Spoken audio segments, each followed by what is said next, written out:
Alors, allez-y. Madame Das. Oui, merci. Bien sûr, nous ne voterons pas contre ce rapport. Et nous pouvons reconnaître le travail des services et de cette commission communale qui réunit et consulte, oui, vous l'avez dit, monsieur le maire, plusieurs fois dans l'année, divers acteurs techniques et associatifs sur les projets ou travaux à prévoir ou à revoir. Alors, c'est un procédé qui témoigne d'une volonté d'améliorer le cadre de vie des personnes en situation de handicap, effectivement accentué ces 3 dernières années. Mais nous avons quand même une question qui est pourquoi les prochains projets et travaux prévus pour 2025 ne tiennent pas compte encore du nouveau PAV élaboré en 2024. De ce PAV, il en résulte un diagnostic extrêmement précis, détaillé de la ville. Par exemple, sur l'ensemble des arrêts de bus, seulement 4 sont répertoriés accessibles. Cela fait moins de 2% aujourd'hui.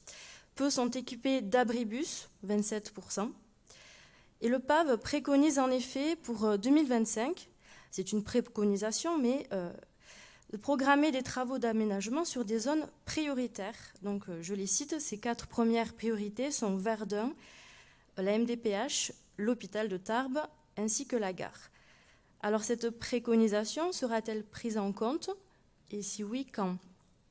Pour l'instant, nous n'avons pas de date annoncée, de projet pour ces aménagements éventuels. Certains sites sont une priorité et en témoignent les réactions des usagers lors de ces dernières commissions communales. La place de Verdun, ainsi que le carrefour autour de la place Ferré, là où il y a la MDPH, et en suivant la rue du 4 septembre, là où il y a la CAF également.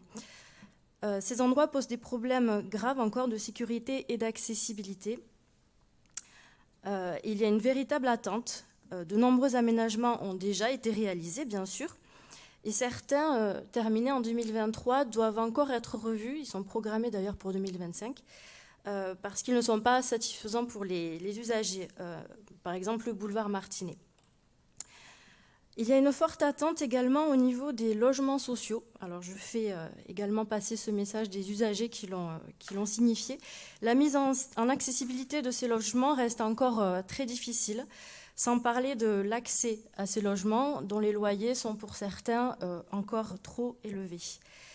Donc il y a la nécessité de remettre sérieusement tous les acteurs autour de la table pour répondre très vite à ces urgences sociales et garantir des logements abordables et décents pour toutes et tous.